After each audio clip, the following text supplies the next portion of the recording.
Welcome to the PowerPoint presentation on the concept of the Paschal Mystery.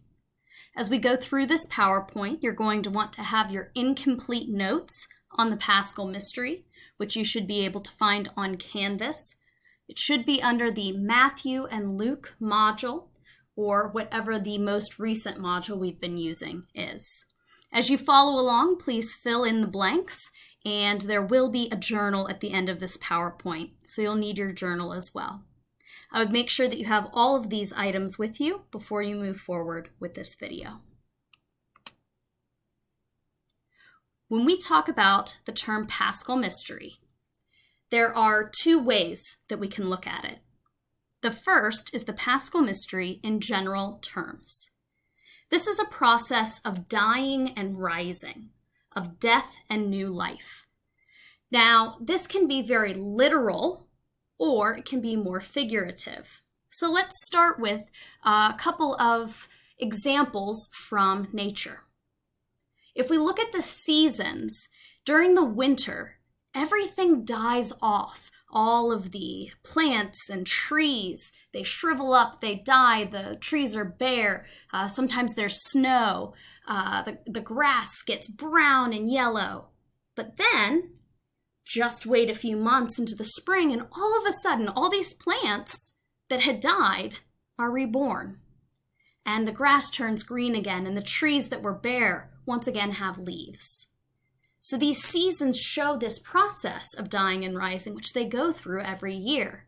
And we often joke here in Ohio that we have more than 4 seasons because sometimes we can see multiple seasons in a single day. And so this is a great example of that process of dying and rising. Or even if you're familiar with controlled burns, sometimes in forests, there will be a place where people will start an intentional fire, which, given all our knowledge of the destructiveness of forest fires, might sound outrageous. But they'll do it very carefully because there's actually a need to burn away part of the forest in order for it to be able to grow better. So that's an example of something where there actually needs to be some dying in order for there to be rising afterwards.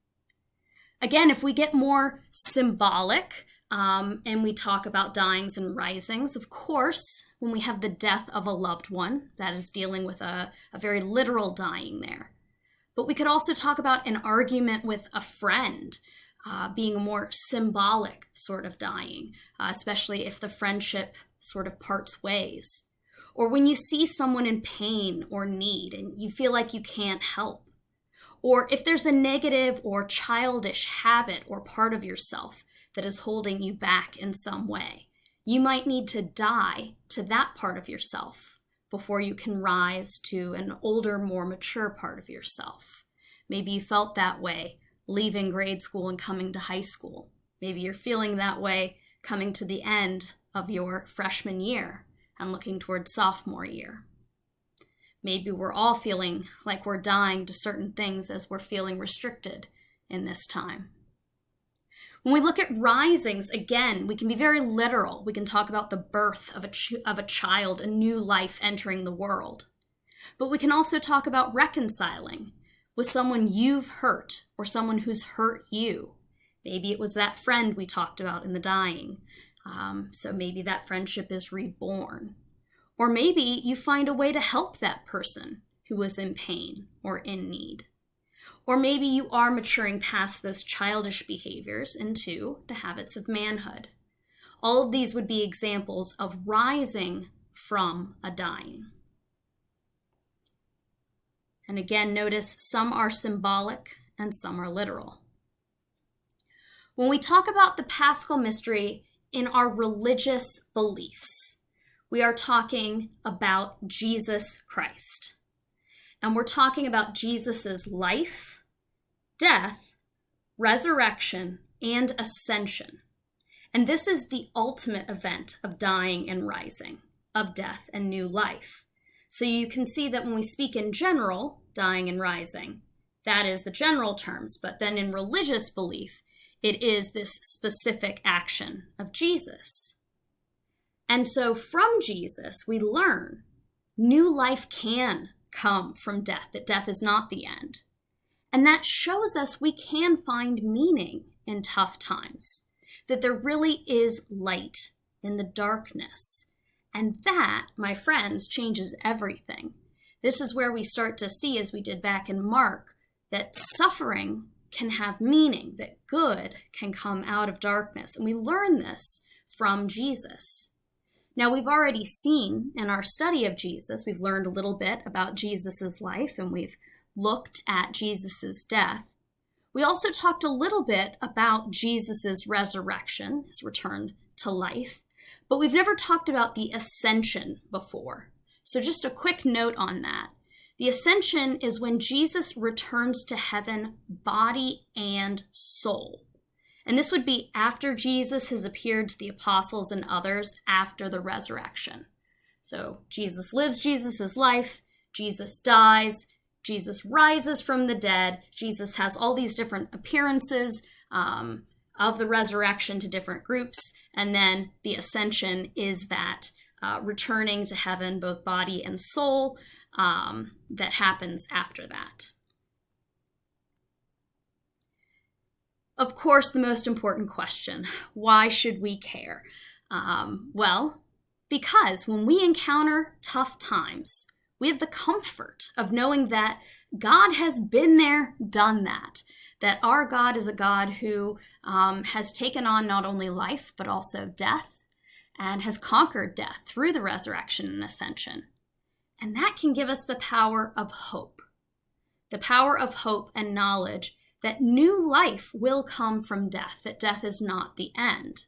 So this can help us in our moments of death, when we encounter both literal and symbolic death, to know that we can still have hope, that there is more out there. And comfort to know that God can empathize with us. And then, as we become conscious of our own dyings and risings, right, in big and little ways, in literal and in figurative ways, that can give us a greater sense of compassion for others. As we understand Jesus' dying and rising, we then grow to understand our own, and then hopefully to try and understand others. And as we use that compassion, that empathy to understand others, the hope is we'll have a greater willingness to want to reach out and then help others. And so, as we bring this all together, we're going to be doing another fourth quarter journal here. And so I want you to think about your own life. Think about when you have experienced a death to new life, or something that needed to die in you so that something else could live. And again, this could be literal, this could be figurative, but I want it to be about you.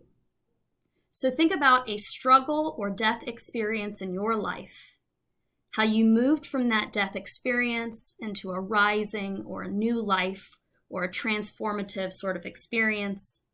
And then ask yourself, do you see any connections between your experiences of dying and rising and Jesus Christ's life, death, resurrection, and ascension? And then explain. Obviously, we are not expecting anyone here to be Jesus or any of your dyings and risings to, save all of us like Jesus did. But if you put that aside, can you see any other sort of connection that might be present there? If we're not trying to be Jesus, since we know from Genesis that's not a good way to go, like trying to replace Jesus. But just, are there any connections there that you can find? And that's all we have for today. So once you have finished this journal and placed it wherever you are keeping your journals for the fourth quarter, you are all done. Thank you for listening, and write down any questions you have, and we'll discuss it the next time we're in class together. Thank you very much, and have a good day.